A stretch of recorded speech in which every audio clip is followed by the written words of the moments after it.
Muy buenas tardes, estimados televidentes y radioyentes. Durante todo el año el Ministerio de Cultura y sus instituciones mantienen en el país una programación cultural que está basada en la política cultural de la nación. De esa programación cultural, de cómo se define, cuáles son sus conceptos, cómo se proyecta en toda la nación, estaremos hablando hoy en nuestra mesa redonda, en la primera parte de esta mesa redonda, que tengo el placer de estar compartiendo con la compañera Marilena Salgado, viceministra primera del Ministerio de Cultura. También me acompaña Rubén del Valle Lantarón, presidente del Consejo Nacional de las Artes Plásticas en plena Bienal de La Habana. Está con nosotros esta tarde Orlando Vistel Columbier, presidente del Instituto Cubano de la Música. Y también me acompaña Noel Bonilla Chongo, especialista del Consejo Nacional de las Artes Plásticas. Con ellos estaremos compartiendo los próximos 55 minutos de programa, hablando de la programación cultural en el país y, por supuesto, desde este mismo minuto está disponible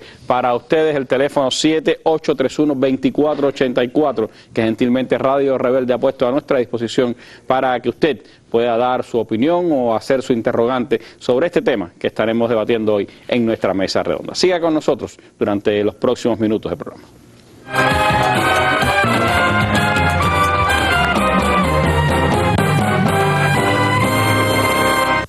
Antes de entrar en el tema de nuestra mesa redonda de hoy, esta mirada nacional al tema de la programación cultural, vamos como es habitual a la noticia del día. Esta tiene lugar en Bruselas, donde hoy comenzó la segunda cumbre CELAC Unión Europea. Allí está una delegación cubana encabezada por el vicepresidente primero de los Consejos de Estado y de Ministros, Miguel Díaz-Canel Bermúdez.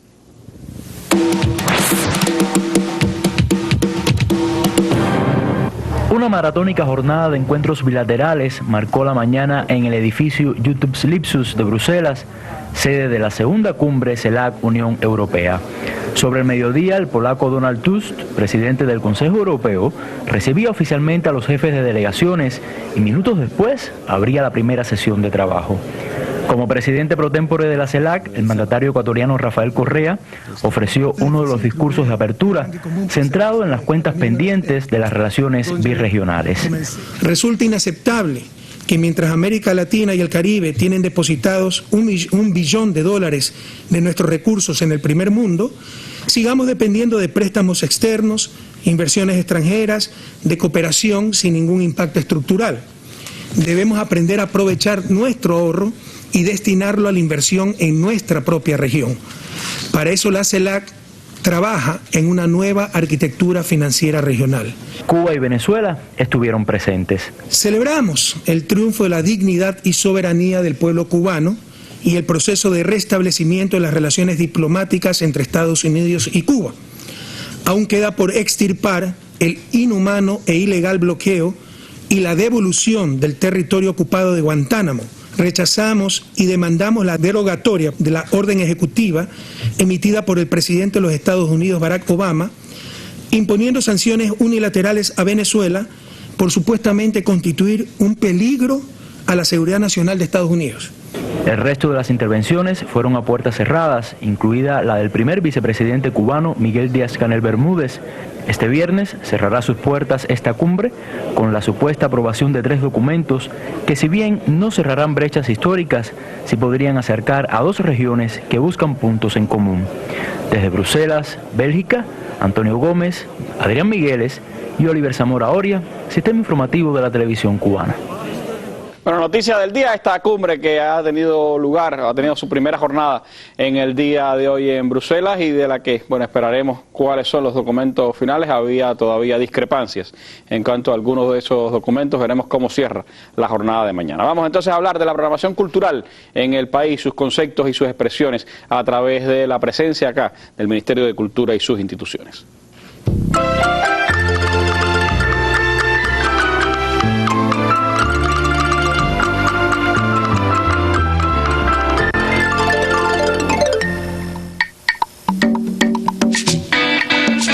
Si algo distingue a la 12ª Bienal de La Habana es su carácter interactivo. Resulta fácil percatarse que en esta edición, al igual que las pasadas, el arte solo se completa a partir del intercambio con el público. Por eso, las calles, plazas y barrios son sus principales epicentros. En estos sitios, las creaciones no solo irrumpen para ser observadas, sino para que los espectadores se sientan parte de ellas. Para acceder a las propuestas de la Bienal de La Habana, se pueden visitar distintas salas expositivas, pero aún en esos espacios, las producciones artísticas parecen dialogar con las personas. Muchas de las áreas de la ciudad están adornadas con una diversidad de obras, y que estén situadas al alcance de moradores y transeúntes hace que la interactividad se articule constantemente. Se debe agradecer a los hacedores del evento por permitir que el arte no se cuelgue inmutable en galerías. Todos los cubanos podemos acceder a los lugares donde se revela el accionar de disímiles artistas, y eso es un privilegio. De seguro, las futuras ediciones de este acontecimiento, considerado como un laboratorio social vivo, potenciarán esas interconexiones entre las obras y sus destinatarios. Así, seguirá latente la divisa de vivenciar el arte que se extiende entre la idea y la experiencia. Omairi Lorenzo, Sistema Informativo de la Televisión Cubana. Pero no hay dudas de que La Habana en estos días es diferente. La Bienal le ha cambiado el rostro a la ciudad y también pues ha hecho más felices a los habaneros. Y un poco sobre eso quisiera comenzar hablando en esta mesa redonda con el presidente del Consejo de las Artes Plásticas. Rubencito, la Bienal, ¿cómo concibe esa interactividad con la población, con nuestro pueblo, y cómo en el concepto de programación cultural piensa las artes plásticas este tipo de eventos? No, Randy, o sea, como se expresó en el material que nos precede, o sea, la Bienal forma parte es una de las acciones esenciales de la política cultural cubana. O sea, a partir también de la prioridad y la importancia que tiene la cultura, en específico las artes, las creaciones artísticas, en el concepto de la nación, de la formación de una nación distinta, emancipada, donde la cultura tiene un elemento esencial en la mejoría de la vida de todo ciudadano, o sea, donde el arte no es una expresión de patrimonio exclusivo de élites. Recientemente uno, a partir del boom de la globo del mercado de arte, que estallan todos los globos, sin embargo la burbuja del mercado de arte no termina. Crece, todos los días crece. Sale un titular en el país que dice el arte patrimonio de los príncipes, o sea, a partir de quiénes son los que pueden adquirir arte. O sea, aquí en Cuba nosotros vemos el arte como un elemento, en última instancia, patrimonio de la sociedad. Y siempre desde los orígenes de este evento, precisamente la vinculación con los públicos, la realización de la relación entre el arte y los más diversos públicos, es una de sus características esenciales. O sea, muchos críticos teóricos, artistas que visitan La Habana, o prácticamente todos los que vienen, reconocen como una de las cosas fundamentales de la Bienal de La Habana, y lo distinguen de otros eventos similares que se realizan en el mundo, la relación que tiene el evento con la ciudad y con los habitantes de la ciudad. O sea, Cuba, uno de los patrimonios más grandes de la revolución, como diría Fierro, uno de los frutos más dulces de la revolución, precisamente la cantidad de artistas que ha formado. Y por otro lado también tiene un público que es extremadamente formado, educado. A veces uno no aquilata en toda su dimensión esa riqueza. Y en esta edición, desde su concepto curatorial, incluso se buscaba que trascender ya no solo las exposiciones, los centros tradicionales de exhibición, sino lo que los curadores llamaron los micropúblicos, las microcomunidades. O sea, por eso ya no solo hay exposiciones en el museo, en el LAN o en otros lugares, sino que se buscan comunidades científicas, comunidades habitacionales, como pueden ser Casablanca, el Romerillo, el Parque Trillo y el reparto del Barrio Colón. O sea, lugares que incluso no son los más favorecidos desde el punto de vista de opciones culturales, y lo ponen a dialogar con lo más avanzado de la creación visual. O sea, sí, pues, ya la edición anterior nos regaló el malecón como una parte, casi un museo de esta Bienal, pero ahora se han ido más allá, han ido a barrios, como tú decías, incluso de los más desfavorecidos, donde la interacción cultural casi siempre es menor. Claro, ya anteriormente había ido a La Mar, y en las dos ediciones anteriores a San Agustín, pero esta vez un poco que se expandió ya como una intención esencial en el discurso curatorial del evento. Y a eso se le sumó además una amplísima programación colateral nosotros no podíamos permitirnos tampoco que fuera un evento donde solamente participaran 26 artistas cubanos, que son los que son seleccionados por el Centro Wilfredo Blanc, a partir de la cantidad de artistas con una propuesta diversa y de mucha calidad. Y se creó una programación colateral donde se presentó entonces detrás del muro la exposición más grande de arte cubano que se ha hecho en la historia nacional, que es en Zona Franca, en el Morro de la Cabaña. Y que se las recomendamos, vayan todos los que puedan al Morro de la Cabaña, los que ya ven allí ese lugar como un sitio cultural con las ferias del libro y otras ferias, pues les recomendamos que vayan a ver Zona Franca. Y cientos de espacios ya de la ciudad, incluso no solo espacios institucionales, llegado hasta el espacio privado, o sea, estudios y talleres de los artistas que han servido también para como espacio de confluencia. O sea, evidentemente ha sido, o sea, la Bienal es un resumen de la programación, o sea, es un proceso, una investigación que se realiza durante 2 años y que un poco resumen todas estas dinámicas de intercambio entre artistas y público. O sea, ¿no? Una de las lecciones mayores que hemos nosotros sacado es lo multidisciplinario. O sea, quizá no solamente se ha visto las artes visuales, o sea, ha habido una integración de todas las instituciones del Ministerio de Cultura, o sea, no solo a nivel de logística, sino de expresión artística en sí mismo. O sea, anoche mismo asistíamos a un espectáculo extraordinario en el Ciervo Encantado, a partir de la hibridez que existe hoy en día entre las artes escénicas y las artes visuales. Lo mismo sucedió con la música, con el cine. O sea, es una hibridez.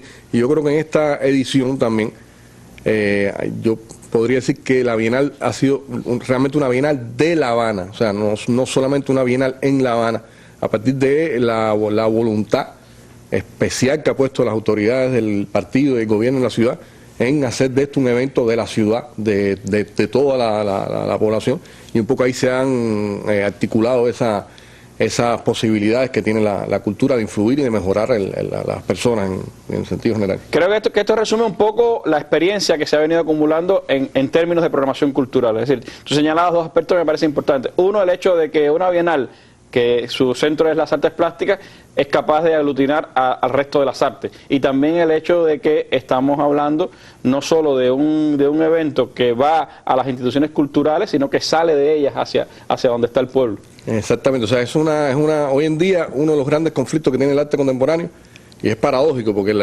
cada día los artistas quieren vincularse más con la vida, o sea, es una utopía desde las vanguardias del inicio del siglo XX. Sin embargo, los lenguajes cada día son más complejos. A veces la gente le tiene miedo a esa interacción. Incluso mucha gente dice que no, o sea, el arte en fin de cuentas es para minorías. Y nosotros, yo creo que el ejercicio fundamental de política es en cada día borrar esas diferencias, en cada día poner en comunión, en contacto con las más disímiles lecturas, y siempre es un discurso de vanguardia, de calidad. O sea, no hacer concesiones y buscar opciones pseudoculturales fáciles de aprendizaje. O sea, yo creo que cualquier obra que ahí mismo de las que se están exhibiendo en el Malecón, atrás de ellas hay diversos mensajes, hay diversos cuestionamientos sobre la realidad del hombre a nivel global y a nivel nacional, y yo creo que es eso, precisamente una invitación a los sentidos, a la inteligencia, a la poesía, al lirismo, a la belleza, y yo creo que eso es esencial.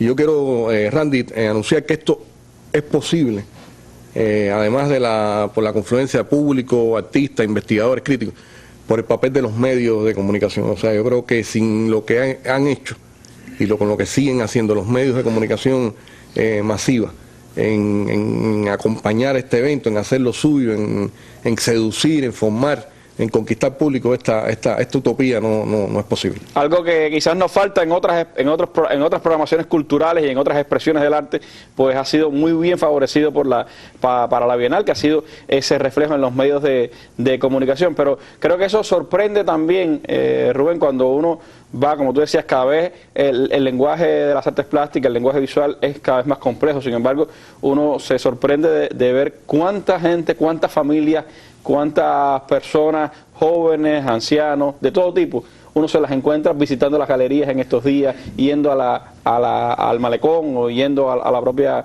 cabaña, y uno dice, bueno, siempre un festival, siempre un evento de este tipo trae la cosa del snob, de ir, pero uno se da cuenta de que hay una admiración, un intento de dejarse seducir por ese arte que se está exponiendo. Yo creo que en nuestro país, o sea, el arte y la cultura para la gente es importante. O O sea, es una cosa de distinción y que tiene que ver con esa misma filosofía de Fidel. O sea, no les digo crean, yo les digo lean, esa capacidad de haber creado eventos, de haber creado instituciones que han desbordado incluso los espacios de las fronteras nacionales y se han proyectado hacia el exterior.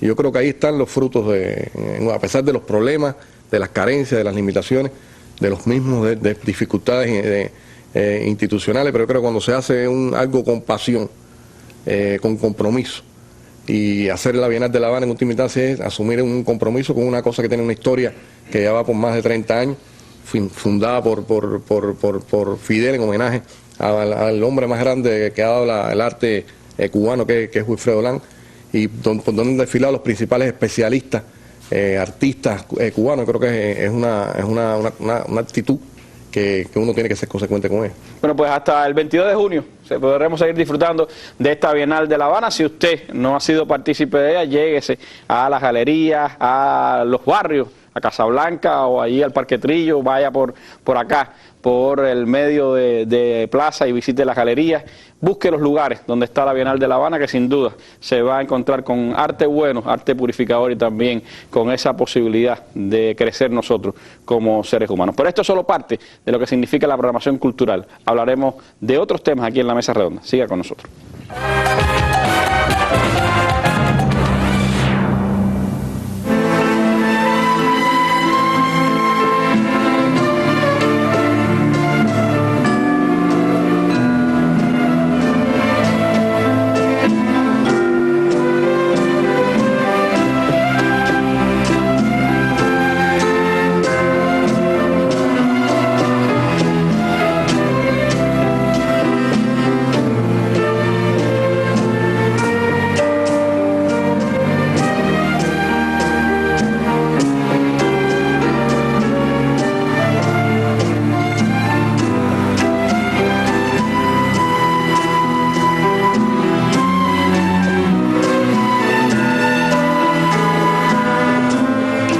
Alamar desde hace algún tiempo no parece ser el mismo.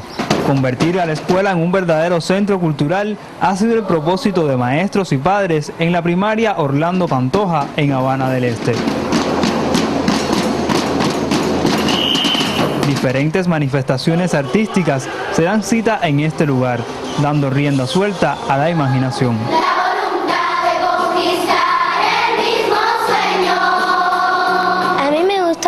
Desde que nací, siempre me gustó cantar. Yo veía por el televisor a todas esas cantantes y también a mis dos amigas que también quieren cantar igual que yo y estamos pensando en hacer una banda porque nos gusta a las tres cantar. Me dicen que me veo cómico y que sonriente, que dicen que yo puedo servir para un futuro ser cantante, musical, tocar batería. No hay espacio de este centro que escape al influjo creativo, y aunque algunos estén en clases, otros aprovechan la jornada para perfeccionar su técnica.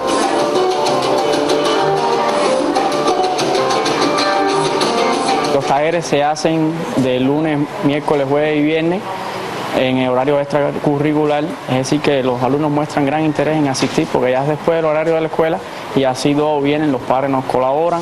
Ellos están muy motivados porque ya cuando ganan concursos se ven reconocidos ante la escuela, ante sus mismos padres, ante la comunidad. Empieza en la escuela y se va desarrollando, se ha desarrollado en la comunidad. Ellos han participado en diferentes actividades comunitarias convocadas por la Casa de la Cultura, han participado en eventos municipales de danza, provinciales, llegando a tener premios, han participado en festivales, tanto municipales también como provinciales, es decir que para nada muere en la escuela, más bien empieza en la escuela, se desarrolla en la comunidad y continuamos creciendo para seguir adelante. Una banda rítmica, un grupo de baile, un taller de artes plásticas y hasta un coro son las propuestas que usted puede encontrar si visita este lugar. Un empeño que reconocen padres y profesores de la institución. Me siento muy contenta porque mi niña era una niña reservada, no le motivaba nada. A raíz de que empieza a participar en la banda de la escuela, ya la veo más contenta, más alegre, se interesa por las actividades dentro y fuera de la escuela en la comunidad. Iniciativas como estas son un ejemplo de cuánto se puede hacer cuando creatividad y constancia van de la mano. Un esfuerzo que se revierte en la sonrisa de estos niños.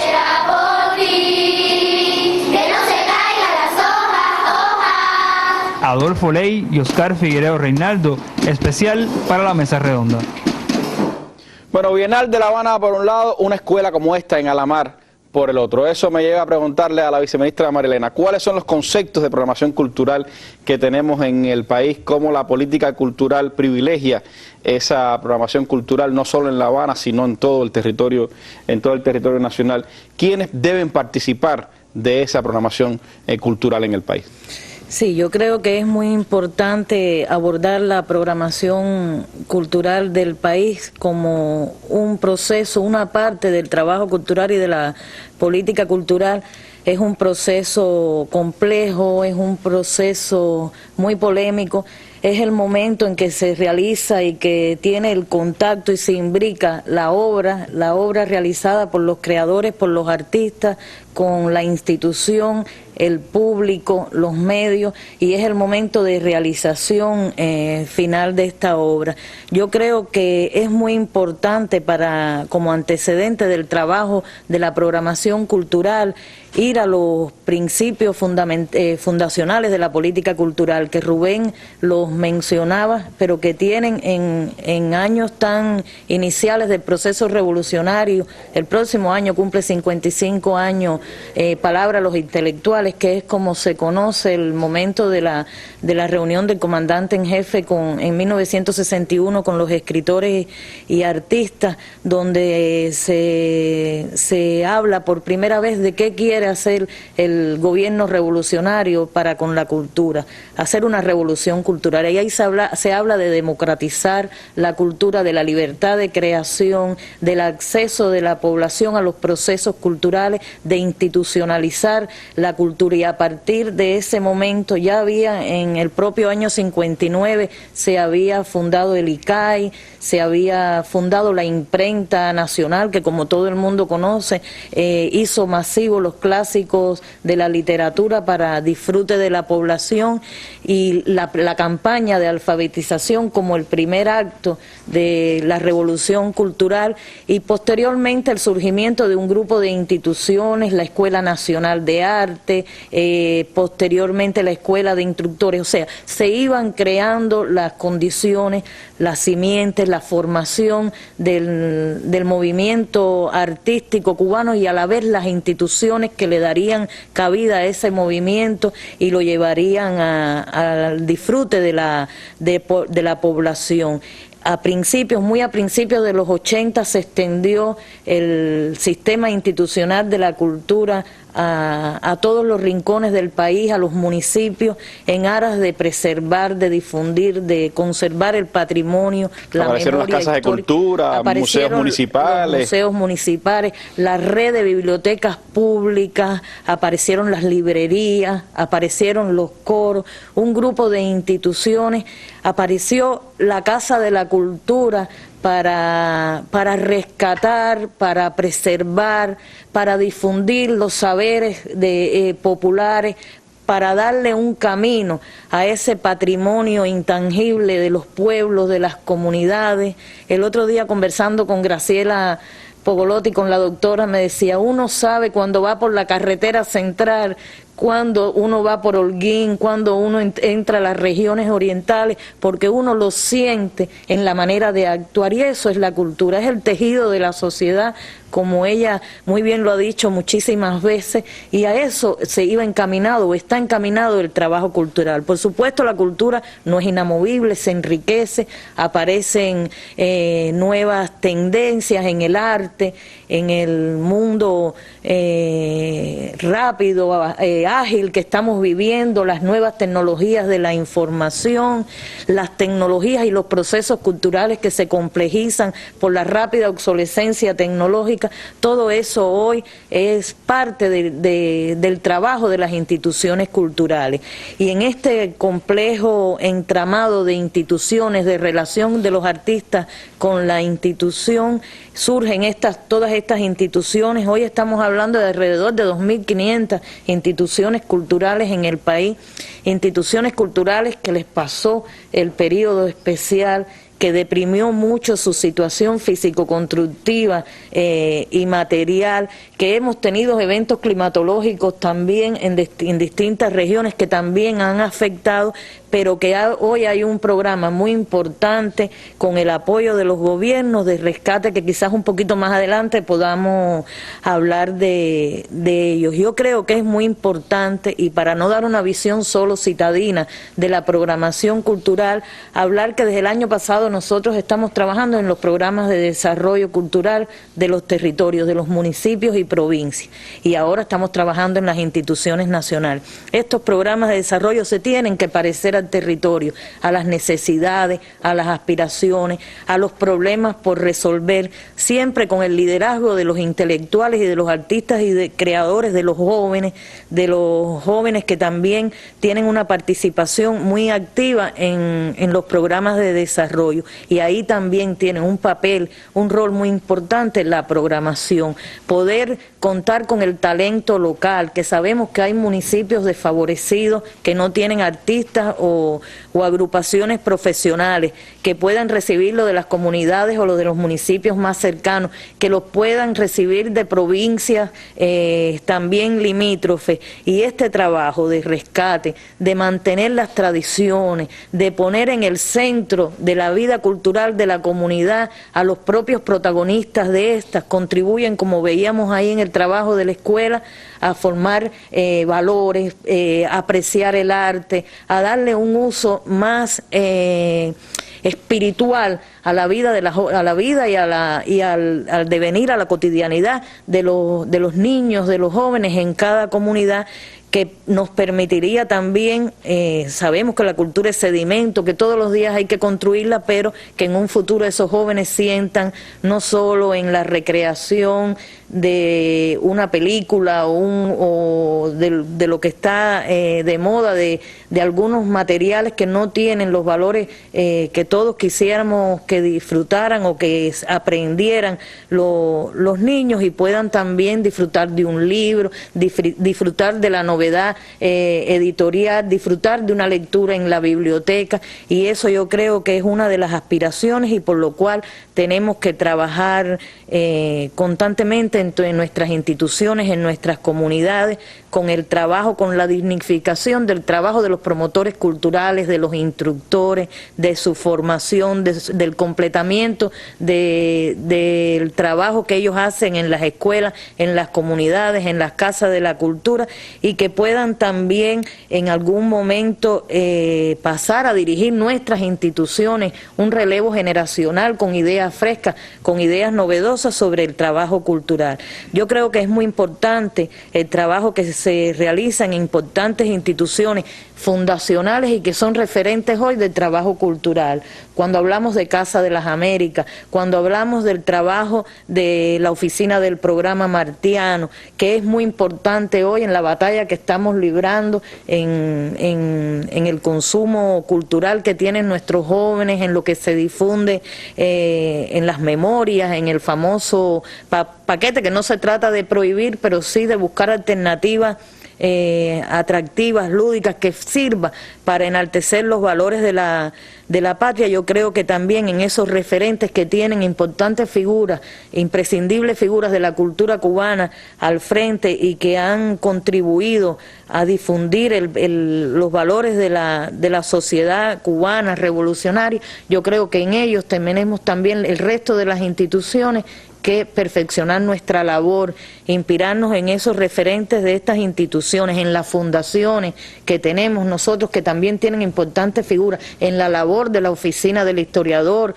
de Eusebio, de Miguel, de Graciela, de Retamar. Yo creo que ahí está el referente para nosotros, con el liderazgo de los artistas y de los intelectuales, hacer una labor en nuestras instituciones que tenga cada vez la calidad como principio, y que también estemos acompañados, tú lo anunciabas ahorita, de los medios de comunicación, que a veces somos criticados, porque aparece durante los eventos importantes una campaña integradora, una campaña en todos los medios de esos eventos, y cuando pasan los eventos a veces damos la sensación de que no tenemos una programación fuerte, y sí la hay una programación, pero tenemos nosotros que organizar, que integrar los procesos comunicativos de esa programación, y no acostumbramos al facilismo que un spot o una aparición en un medio resuelve la promoción y el acceso de la población. Y además que los medios de comunicación sirvan no solo para la divulgación de esa programación cultural,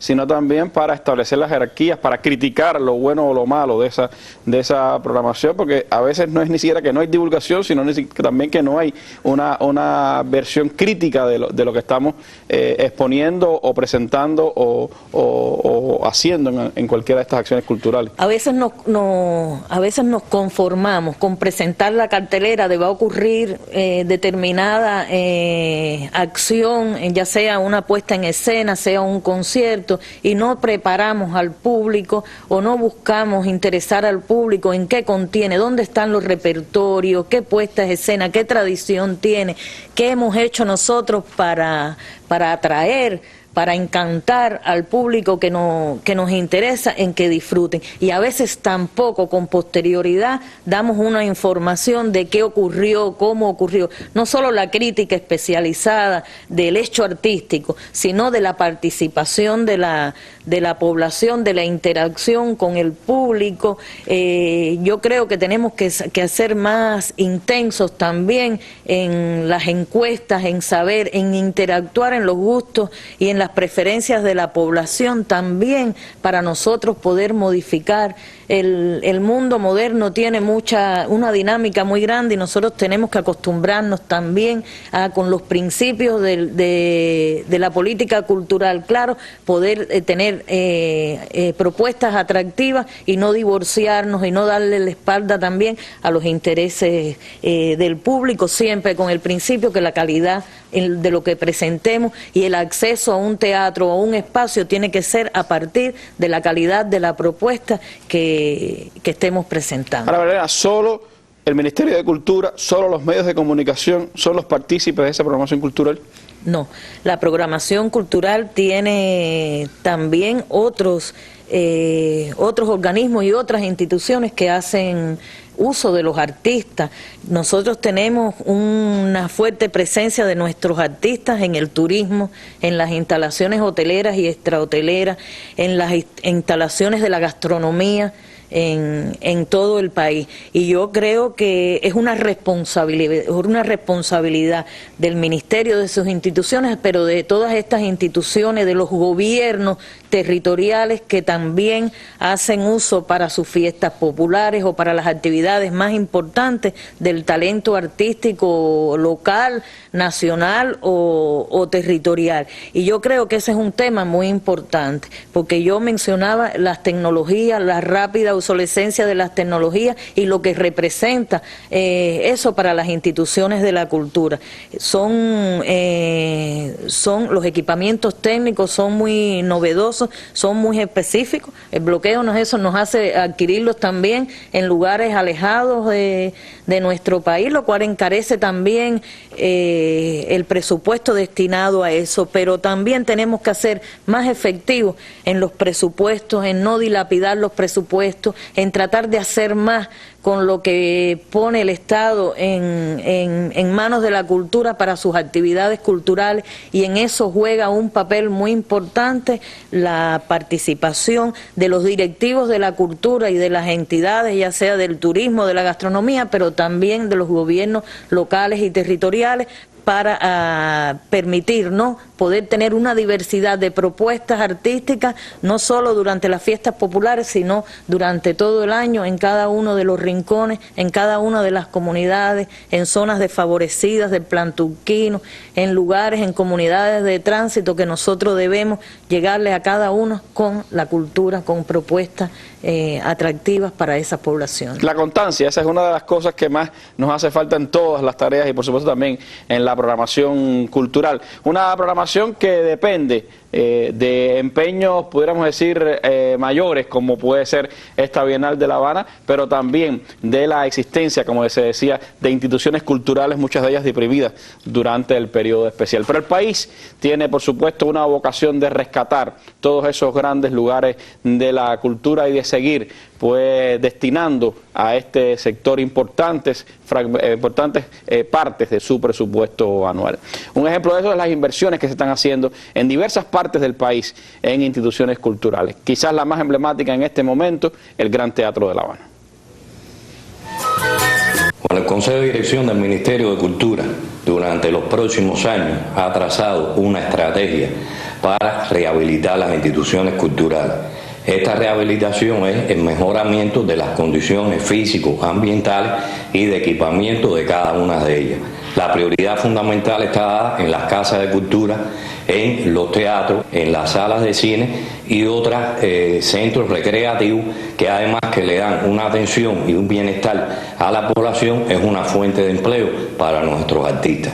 Este año estamos trabajando en inversión y en reparaciones fundamentales, como por ejemplo son los centros culturales que se están desarrollando en la capital, que fueron con anterioridad fábricas o instalaciones productivas, fabriles, y que se nos ha entregado a nuestro ministerio para la creación de centros culturales. Una de las inversiones priorizadas que tiene nuestro ministerio y que debe terminar este año es el Gran Teatro de La Habana, una institución emblemática para nuestro país, sede del Ballet Nacional de Cuba desde los años 60. Ahí se celebran todos los festivales de ballet, y por una decisión y una voluntad del gobierno, del partido y nuestro propio ministerio, se está haciendo una restauración general. O sea, se está rescatando como era el Gran Teatro de La Habana.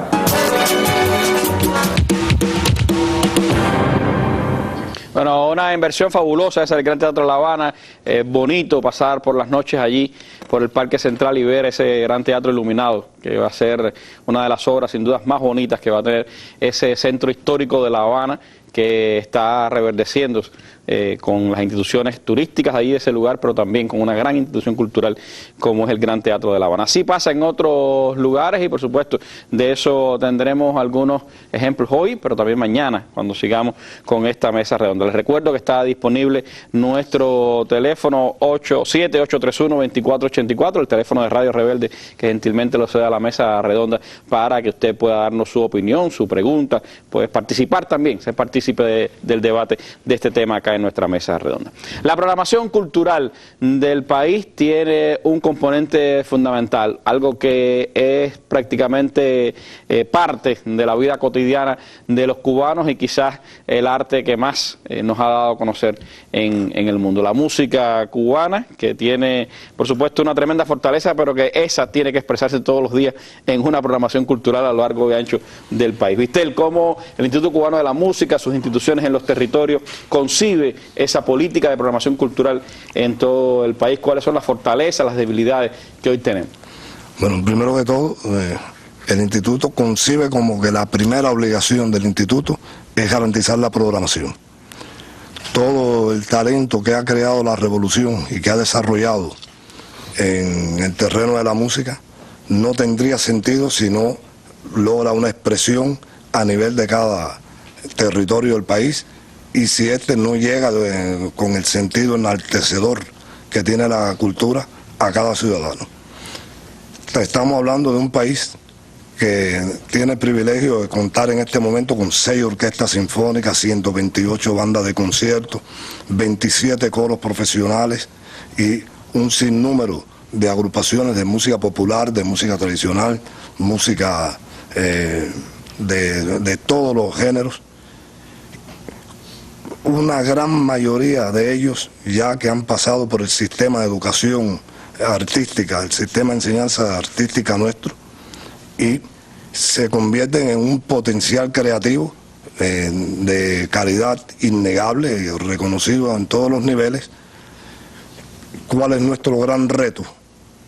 ¿Cómo hacer que todo este potencial, que además tiene su necesidad de expresión, llegue a cada uno de los rincones del país y no como una cuestión aislada, sino como parte de la vida cotidiana de ciudadanos. Para esto nosotros contamos con un sistema institucional que cuenta con un centro provincial en cada territorio, uno en el municipio especial Isla de la Juventud y 5 en la provincia La Habana, además de 2 centros nacionales. Estos centros tienen un sistema de programación, que es lo que llamamos el Plan Principal de Programación, que va encaminado a garantizar la presencia de este talento de manera sistemática en sus territorios,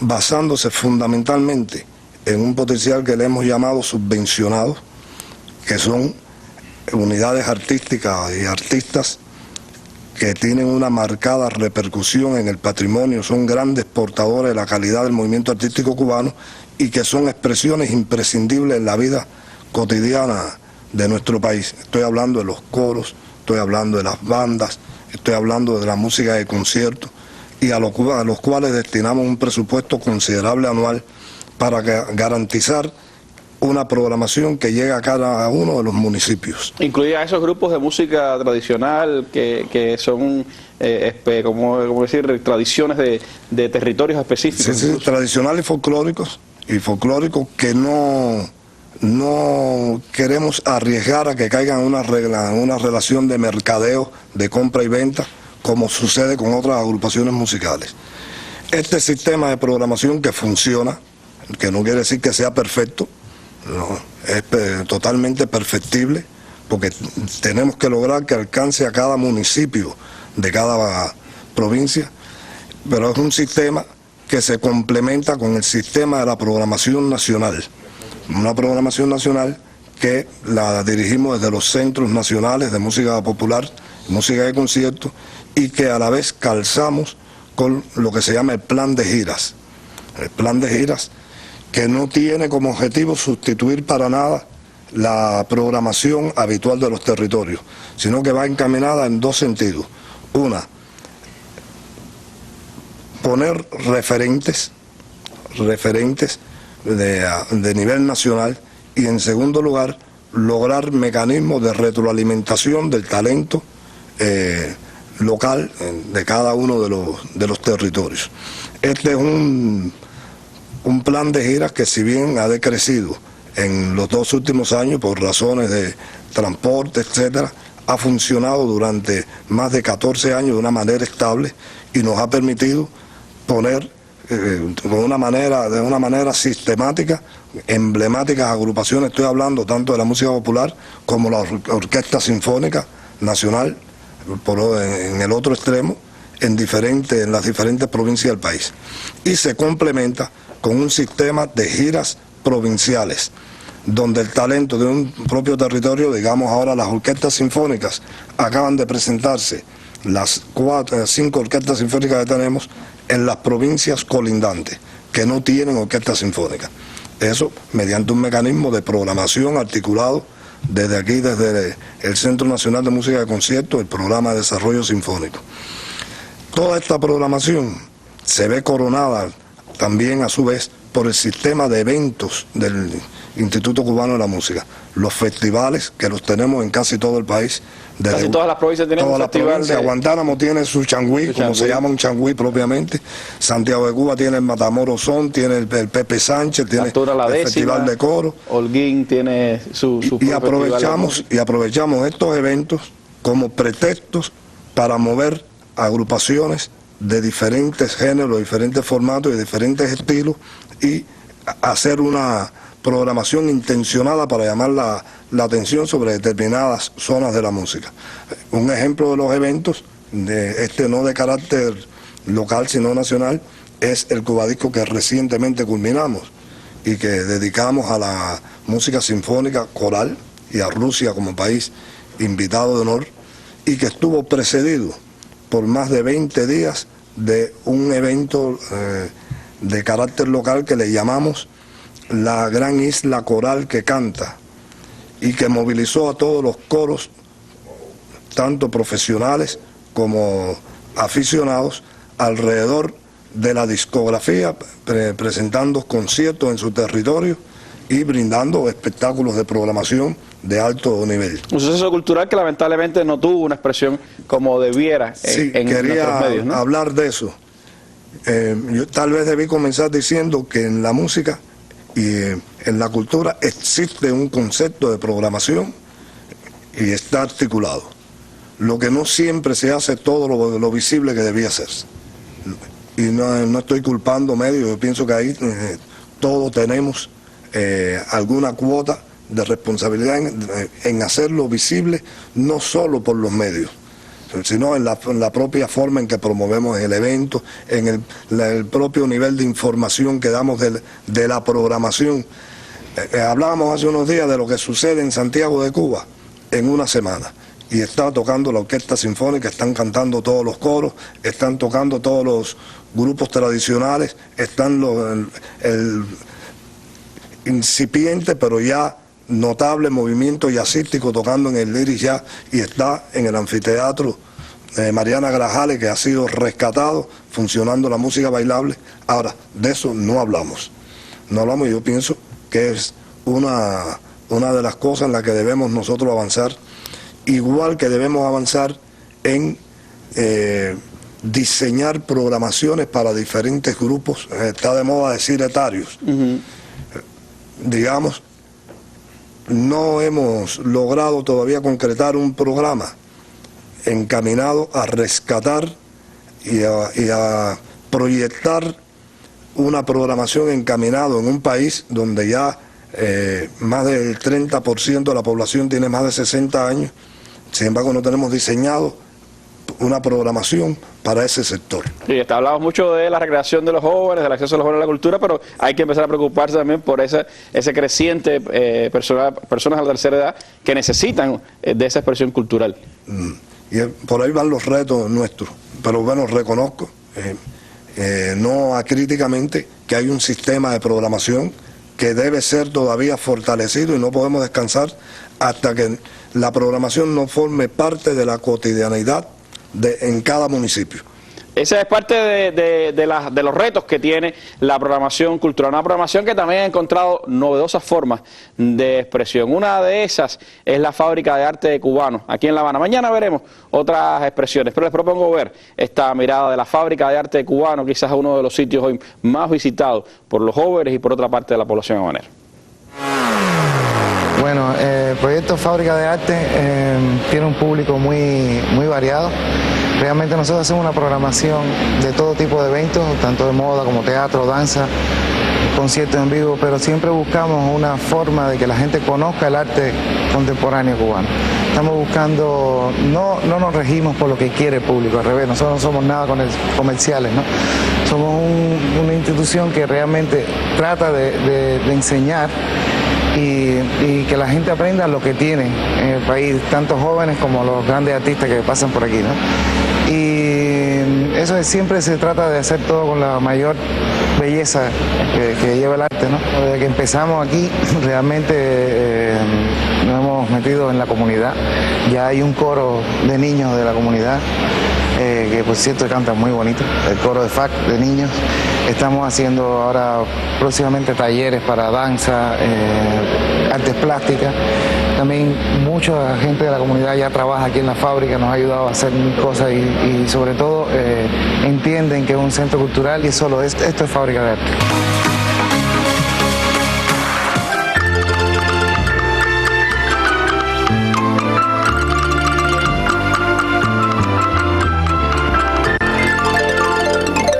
Bueno, como se anunciaba, espacios culturales como Fábrica de Arte o de un formato similar se están previendo abrir en otros espacios de acá de la ciudad, y esas son parte de las inversiones y que en algún momento podremos hablar en una mesa redonda. Cierro este recuento de la programación cultural con las artes escénicas, diversas, amplias y con un público también en nuestro país. ¿Cómo conciben, Noel, esa programación cultural de las artes escénicas en el país? ¿Dónde hemos avanzado más? ¿Hacia dónde dónde tendremos que seguir profundizando?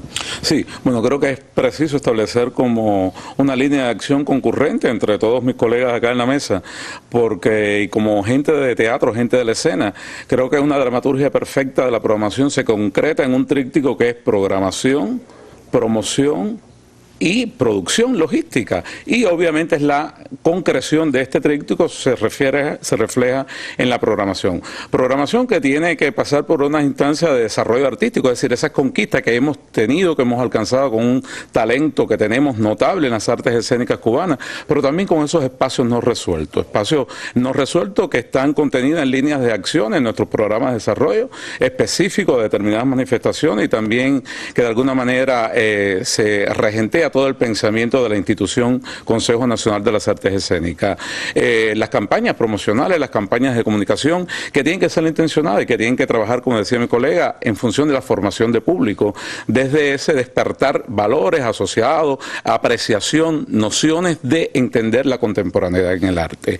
La Bienal de La Habana ha sido un ejercicio, creo, notorio, expreso, manifiesto de ese ejercicio de programación intencionada, pero no intencionada e inclusiva como un eslogan, Randy.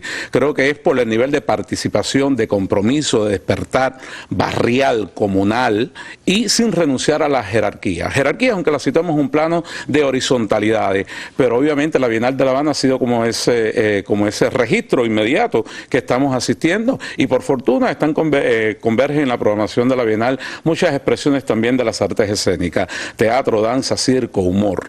Y la programación, que si bien se gesta, se genera y de alguna manera se concibe desde el Consejo Nacional de las Artes Escénicas, tiene una expresión en nuestras entidades subordinadas, en los consejos provinciales de las artes escénicas, en las direcciones provinciales de cultura, y si bien el sistema de giras nacionales se trabaja también como esa referencialidad que deviene instancia de superación para los públicos, para los artistas, para los colegas en los territorios, también de alguna manera es notorio lo que pasa con el talento local, con el talento territorial, y cómo también son capaces los artistas de autogestionarse giras territoriales con esas zonas limítrofes que decía la viceministra, y que se presentan en diferentes espacios, centros culturales, en las instalaciones. El 90% de los teatros de Cuba están subordinados a la gestión de programación del Consejo Nacional de las Artes Escénicas, y obviamente no es privativo solo para las expresiones del circo, de la danza, del teatro, con la música,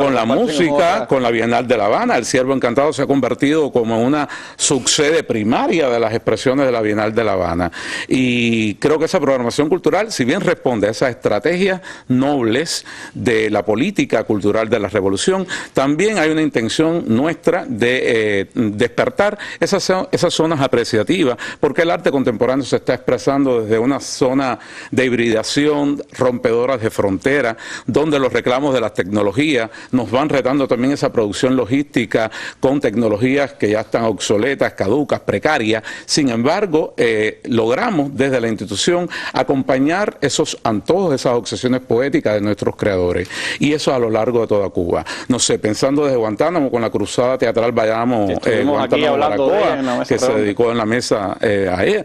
Pienso en el encuentro de maestros de danza en homenaje a Elfrida Mahler, que ocurre en Guantánamo, y pronto lo tendremos, como puede ser Teasur, Teatro al Sur, de la Isla de la Juventud. Van pasando por eventos principales en todas las zonas y territorios y cabeceras provinciales del país. Pero no solo la programación que está sujeta al evento, al festival, sino esa programación que ocurre a diario y que a veces, como bien hemos dicho, no se visibiliza, no solo en los medios, también en los interlocutores primarios. Por eso es que creo que las campañas promocionales, las campañas de comunicación tienen que trazarse y basarse en una intencionalidad, en un propósito que se concreta en esa programación. Tenemos muchas acciones dentro del Consejo Nacional de las Artes Escénicas, acciones que son que recirculan, que incluso que se replican en toda Cuba. ¿Qué es sino el Festival Circuba por Cuba? ¿Qué es sino el Festival Nacional del Humor Aquelarre? ¿Qué es sino el Festival de Danza en Paisajes Urbanos? Que si bien nació desde las calles del centro histórico de La Habana Vieja, ha tenido réplica en otras zonas y provincias del país. Creo que la jerarquización es la que legitima de alguna manera esa programación que se visibiliza en los principales escenarios cubanos y que también responde a esa obsesiones poéticas de nuestros creadores. Estamos abiertos al intercruce, a los talleres, ver también los talleres, como puede ser el taller de la crítica, de los que hemos hablado, esos reclamos que le hacemos a la crítica especializada, a los medios, los talleres de revisión, de asesoría, de acompañamiento a la producción escénica que ocurre en todo el país, como instancia también de programación. Noel, esa experiencia también, por ejemplo, de la cruzada teatral, me lleva a la idea de que a veces encontramos en las personas el miedo a entrar al teatro, porque no conoce, porque piensa que se va a aburrir. Esa otra manera de ver, es decir, de cómo llevar al teatro a la gente, hacerlos que sean partícipes de esa manera de ver una expresión del arte, como es las artes escénicas. No, y ha pasado desde la misma manera de tramar un artista. Hay artistas, lo vimos en la Bienal, un performance como Multitud, que ocurre en una zona exterior. Es decir, convoca al público que salga de la sala e invada un espacio público urbano. Y también esa noción que hemos tenido del teatro para niños como un teatro privilegiado para los niños, ¿no? Se trata de un teatro familiar, porque los padres, el abuelo, el tío van con sus niños al teatro, y eso reta también a la creación. ¿Por qué? Porque el artista tiene que pensar cómo su producto artístico tiene que responder a esos intereses etarios, decía el maestro Vistel, pero tiene que responder a esos intereses plurales y que no pueden decirle adiós, hacerse off de las nuevas tecnologías. Hay que seducir la atención de un lector espectador cada vez más interesado, cada vez más aprensivo, más abrasivo, y creo que es un reto grande de la programación cultural en nuestro país. Bueno, pues de eso hemos hablado, de la programación cultural, de sus retos en Cuba, de cómo convertir cada hecho cultural no solo en un hecho de La Habana, sino de todo el país, de cómo aprovechar ese talento local también, a veces preterido o a veces no siempre bien utilizado. De esos temas, usted por supuesto tiene la palabra. Mañana estaremos de nuevo con nuestros invitados, pues a partir de sus opiniones, de sus interrogantes, pues poder responder y poder seguir analizando este interesantísimo tema. Los invito a que nos acompañen mañana en una nueva mesa redonda y muchas gracias a los panelistas por su compañía en esta tarde.